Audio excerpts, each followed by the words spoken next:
Hey everybody, it's Chuck, and I am back with another review. And things might seem a little strange. I'm trying something out a little new today.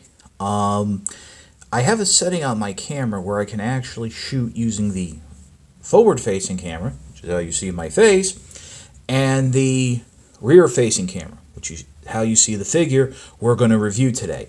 And that is Transformers Robots in Disguise Warrior Class Twinferno. I was able to get this figure off of Amazon. It's a funny story there. It's been available on Amazon by third-party sellers for several months now, but they were charging outrageous prices. At its height, I think it was close to $40. Well, last week, Amazon finally got it in stock, and we're selling it for a much more reasonable 16 and change. Still a little higher than what Warrior Class toys were going, but lately Amazon's been getting funny with their pricing. We've already discussed that in previous reviews, new algorithm. But something incredible happened. Within a few days of it showing up for 16, the price started steadily decreasing to where it was down to $9.81. So I was able to pick it up. I paid $9.99 total, a great price for a Warrior Class figure, and a great price for a Warrior Class figure like Twinferno that's been kind of hard to find in mass retail. So we're going to do the review. We're going to do it like this, where you'll see me talking and reacting to what I'm doing, as well as seeing the figure. Now, it may look like that I'm not always looking at the camera. That's because I'm looking at, the toy through the lens here, or I'm looking over. But, I think this will be kind of fun to try out.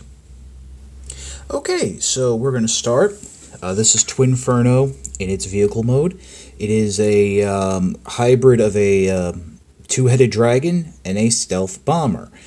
Kind of interesting. I am kind of curious if the fact that we got a Twinferno in Titan's Return means that that was basically a name holder so we could get this guy, or vice versa. Who knows? But it's really nice looking. If you're familiar with the RID Warrior Class toys, this does feel a little lighter than usual, and there is a little bit more hollow of plastic. What is nice, though, is we did get some accessories. And as you might remember, when it comes to Warrior toys, sometimes the accessories are a little sparse or few and far between. But there's these two flame effects. They work as swords as well. And yeah, they plug in there kind of tight, little square peg. But you can remove those. That one comes out a little bit easier. There's also pegs right here on the bottom that if you want to go, you can peg them in underneath the dragon heads. I think that's more for robot mode, but there's a better way to hold it in robot mode, which we'll get to. But transformation, very simple. And, some of these Warrior figures, like Starscream, if you remember, were a little bit more complicated than you might expect. So we're just going to come in, start off. You want to detach the legs. The legs peg in two spots. There's a tab here on this back section and a tab here right under where my finger is. And you're just going to double according it out on that joint and then snap it into place right there. Repeat that again on this side. And then you might as well just go ahead and turn the figure around. And you're going to flip out the feet.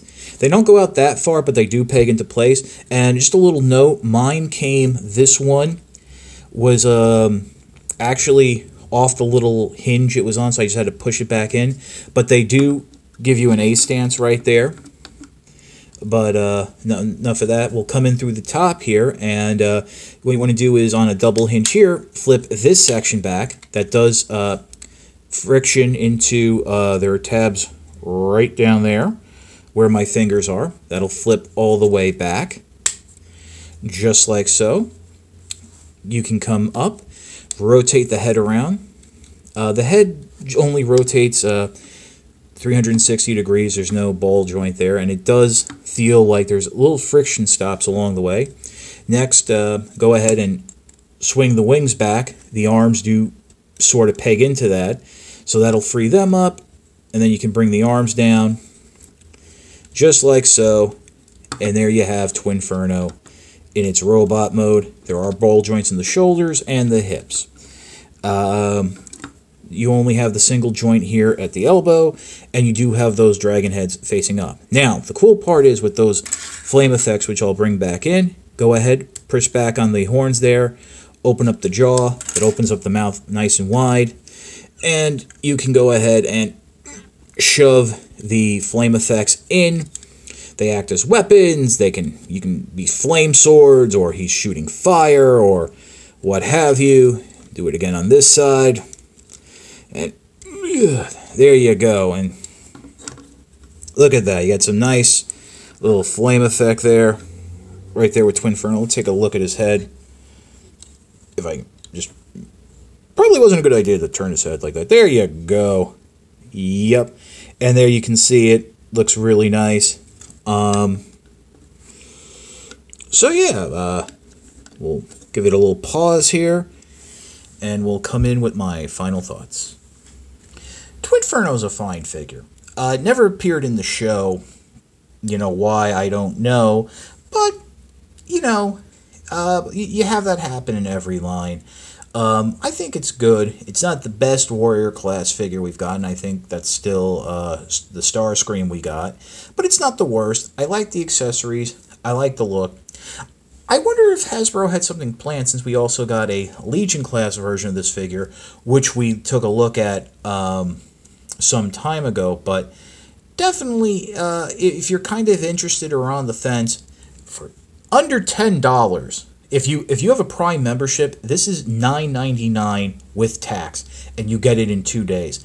It's definitely worth a pickup. So get it off of Amazon. I know a lot of other places they're selling it for like still hovering around $20, $25, but for $9.99, I mean, get it now, save it for Christmas if you have a younger child.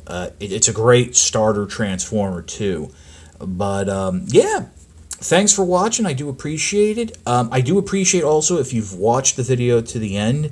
Apparently this is another thing now with YouTube, that skipping around affects the algorithm for views, and that affects the monetization and stuff. So if you've watched from beginning to end, I do appreciate that.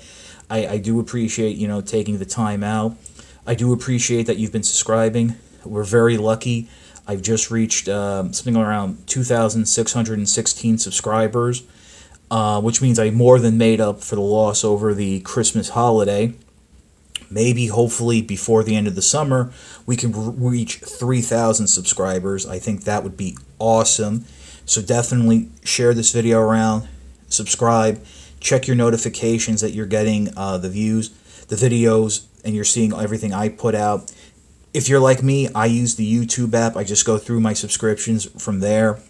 But definitely, and also let me know how you like this format.